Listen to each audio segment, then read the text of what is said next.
मैं बिहार से आया हूँ। आया हूँ कि आई हूँ? आई हूँ। मैं बहुत आपको टीवी पे देखा था।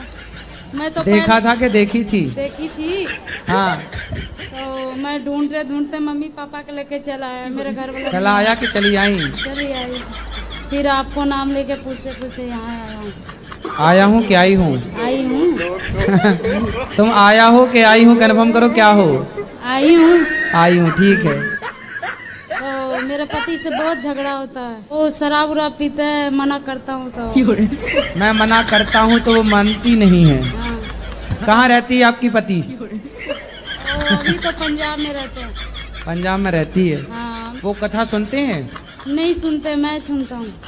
आप सुनता हूँ, वो नहीं सुनती? नहीं। तो बहुत खुश हूँ आपसे दर्शन कर। मोगेम्बो खुश हुआ? मोगेम्बो।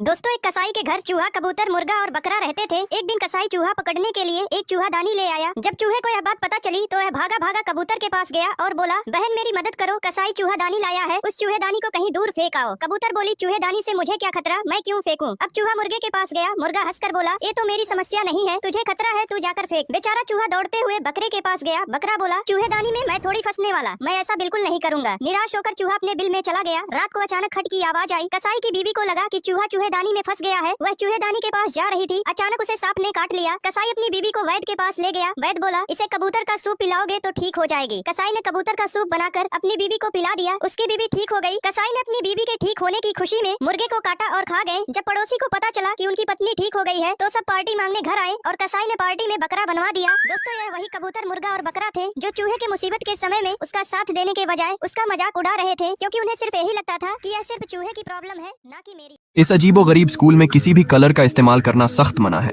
लेकिन एक दिन ये लड़की रेड लिपस्टिक लगाकर स्कूल आती है। प्रिंसिपल को इस बारे में पता चल जाता है और वह इसे धूप में स्कूल के सभी नियमों को पढ़ने की सजा देती है। लेकिन यह लड़की प्रिंसिपल के सामने ही उस नियमों की किताब को जला देती है, जिससे प्रिंसिपल और ज्यादा भड़क जाती है और इसे एक ऐसे कमरे में ले जाती है जहां 2 लाउड स्पीकर से स्कूल के सभी नियमों को उसके कान में बोला जाता है। लेकिन लड़की पर इसका भी कोई फर्क नहीं पड़ता और वह अगले दिन अपने बालों में ग्रीन रिबन लगाकर आती है। इस बार प्रिंसिपल उसे तेज रोशनी के सामने बैठा देती है, जिससे उसे अपने चेहरे पर बहुत तेज जलन होती है, लेकिन वह हार नहीं मानती और उसके अगले ही दिन अपने बालों को डाई कर लाती है। क्लासमेट्स उस पर हंसने लगते हैं।